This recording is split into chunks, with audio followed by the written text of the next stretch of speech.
All right, today we are going to be talking about how do I choose a book. Some of you are probably really good at this, and if you have methods that are working for you, please just keep doing those. If they're different than mine, that's fine with me. I just want you to be really good at choosing books that you enjoy and that you look forward to reading. If you don't know about how to choose a book, or if it's something that you struggle with, you can refer back to this video at any time to find out how I do this. So what I'm going to tell you is how I choose books. Use them if you want to. If something else works, do that. So I have a quote to start us off with. It says, "Book collecting is an obsession, an occupation, a disease, an addiction, a fascination, an absurdity, a fate. It is not a hobby," by Jeanette Winterson. So I don't want this to freak you out, but this is how I approach books. I've always loved to read books, and I wanted to show you part of my book collection. In my house, I moved into a house this summer, and my book collection ended up in one place. And I didn't expect it to be so large once I got there, but this is part of it, and I wanted to show you how much I enjoy books.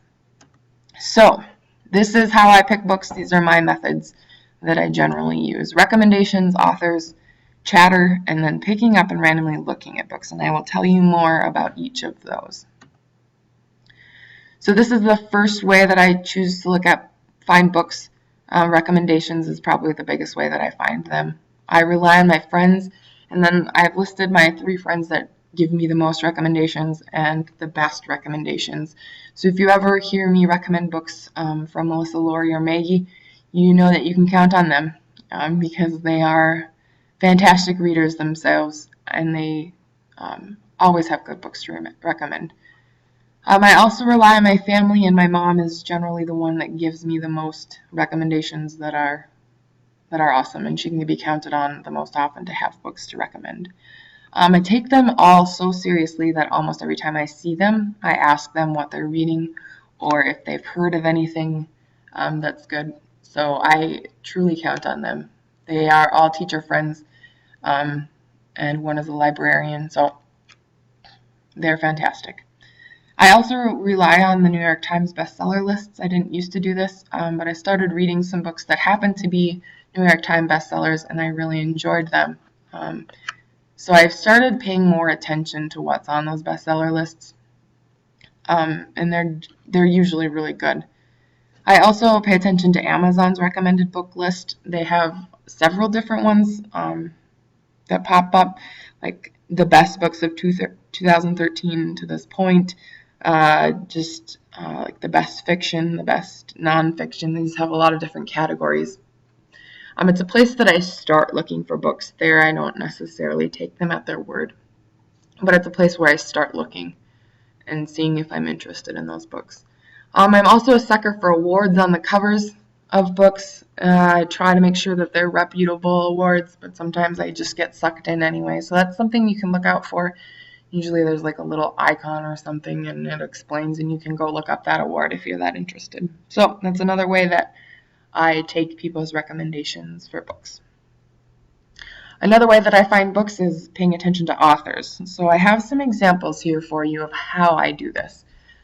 Gillian Flynn is one of my examples from last year. I read Gone Girl, which was a New York Times bestseller, and that's why I started with that book. And then book selling, like stores that sell books, are really good at marketing previously written books by authors that become famous. So Sharp Objects and Dark Places were Gillian Flynn's first books that she read, and because I enjoyed Gone Girl so much, then I picked up and looked at Sharp Objects and Dark Places and went on to read those. And I really enjoyed those, and then I ended up watching a video conference with Gillian that was recommended on Goodreads. And she, in that video conference, talked about her influential books, and one of those was Rosemary's Baby. And Maggie's the one that ended up reading that first. It's a horror book, so I'm kind of nervous to read it, but Maggie said that I could handle it. So that is on my current to-reads list and on my bookshelf. Hosseini is another example of that. He wrote The Kite Runner and A Thousand Splendid Suns. I started with The Kite Runner after It had become really popular and mainstream. It was kind of over at that point. But I read it because I didn't know the story or anything, even though the movie had come out. So I read that, and then because of that, I read A Thousand Splendid Suns, which was his second book. And then he just wrote And the Mountains Echoed. It came out this summer, and I had avoided it. I knew it came out, but I didn't want to be disappointed by it because I enjoyed his first two books so much. But my friend Melissa said that um, And the Mountains Echoed would not let me down. So I'm taking her word for it. And that's kind of my current read right now. I end up starting a lot of different books, but then I commit to one and then I go back to the others. So that's what I'm working on right now. The other thing I do is make sure that I check on authors. Like I follow Sherman Alexie on Twitter, and I know that he's coming out with a new young adult novel sometime because I saw him last fall in Las Vegas for an English teachers convention, and he said that. And so I kind of just keep my eye out for his book. I check on it every once in a while to make sure that I don't miss that. And then I also pay attention to similar authors to the ones that I like. Sometimes on Amazon it'll recommend that, like similar authors to people I know. Or at Barnes and Noble, sometimes they'll have end caps, like if you liked this book, check out these authors. So that's one more way I pay attention to authors. I also pay attention to chatter, and I just gave this category a broad name. So I pay attention to what people are just generally talking about. I keep my ears open for that. On Facebook, sometimes my friends will post quotes or like a book, so I pay attention to what people are talking about there. Pinterest has a category about reading, and so I look at that occasionally, and sometimes things just pop up on my Pinterest feed. Twitter, I kind of talked about. I follow Sherman Alexie, but I also follow English teachers and English teaching authors that recommend books on a regular basis, and that's the reason why I follow them. So that's in particular, I pay attention to young adult novels in that way.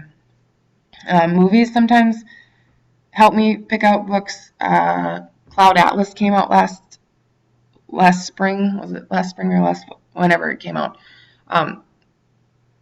And that's based on a book, so it's on my to-read list. Sometimes movies mention books. This summer I read Catcher in the Rye because Perks of Being a Wallflower mention it both in the book and in the movie. And then after I read Catcher in the Rye, I watched Conspiracy Theory, which was an older movie, and that also mentions the book. So it's kind of a backwards example, but it's an example of how books and movies can refer to each other. And then in conversations, I just pay attention. At English teaching conferences, lots of people mention books, and I just write down every mention of a book that comes up. I realize that you guys don't go to English teaching conventions, but that's one way that I find out about them. Family gatherings, lots of times my extended family will be carrying around books or talking about books, and I just pay attention and write things down if they sound interesting. And then coffee meetings with my friends. Whenever anyone mentions a book, I just write it down of something that I should pay attention or look up and see if I'm interested in, and then I decide whether I want to spend my time on it or not. And then one more method is picking up and kind of randomly looking. It's not always totally random. So sometimes I started here before I got good at the rest of these things. And it wasn't until just the last couple of years that I've become really conscious of how I pick books. And then sometimes I still start here when I run out of books on my to-read list and no one has suggestions for me. So sometimes I go and I have coffee with my friends and they are frustrated as well because they don't have anything new to read. So I end up just picking up books and looking at them. And then sometimes I just have time to walk around Barnes & Noble and I just pick up books. I look at end caps, I look at face-out books, and this is what I do when I end up just kind of just randomly looking. I read the back blurb, so the summary on the back of the book that says, hey, this is what this book is about. I also read about the author on the book jacket, especially on hardcover books. When you open up the back cover, there's that book jacket and usually gives a picture of the author and a little bit about them. So depending on how interesting that is, I might even just pick a book based on the author sounding interesting. I also read about the other books by that author, and then on that page, those pages at the beginning of especially for famous authors. There's like the what people are saying about their other books. So I read those comments, and if they're by reputable sources or sound really enthusiastic, I'm willing to give that book a chance. And sometimes when I do this part, I end up choosing a different book by that same author as the first book I picked up as a result of this. So it'll be like, this person's first book was fantastic. And then sometimes I just want to start with the first book that they read, not necessarily even in a series, but just the first book that they published. Sometimes I start with the latest book that they've published because I feel like authors get better, but sometimes that's not true. So just know that that's another way you can check on books. If all of those things check out, and those are the things I do first when I pick up books, then I read the first page. I almost always read the first page. If it convinces me, sometimes I don't go on. Either way. So if I hate the first page, I'm like, yep, not going to read this book. If I love the first page, sometimes I won't even go on and I'll just take the book home with me. And then, but sometimes if it's questionable or if I'm really hooked, I will keep reading the first 2 or 3 pages. And then usually I quit after that and I have a pretty good idea if I'm going to like it or not. And then sometimes I skip to the middle of the book and read a couple pages in there. I generally don't skip to the end, but sometimes I do. My friend Melissa never reads the end of the book before she gets to it, and she thinks it's bizarre that I do. And I just want you to know that whatever works for you as a reader is just fine with me. So if you're like Melissa and you never read the ends, that's fine. If you are like me and you skip to the end, that is just fine as well. If I like the sentence structure and then I'm intrigued by the character and the plot doesn't seem hollow, so if I feel like this is going to be predictable, I usually won't read the book. But if it seems like it's well written and the character is interesting and something interesting is going to happen to the character, I'm pretty game to try it. If I was better at using the library versus buying books, I would probably be game to try more books. I generally just buy books, which is a fairly expensive habit. And if I was better at just taking them home from the library, I would try more. So I'm always observing and I'm always actively looking. And then when I make a list from those things, and then I make a plan about what I'm going to read. So I take notes in my notebook. I put them into a to-read list. Those are ones I'm committed to. And then a to-check-into list. Sometimes I just don't know where I'm at with books, so I just put them on there so I don't lose track of them. And then I have the top shelf of my bookshelf that's most accessible in my house as my current reading list. So there they are. You can see And the Mountains Echoed on there and Rosemary's Baby. So those are the ones that I'm working on right now.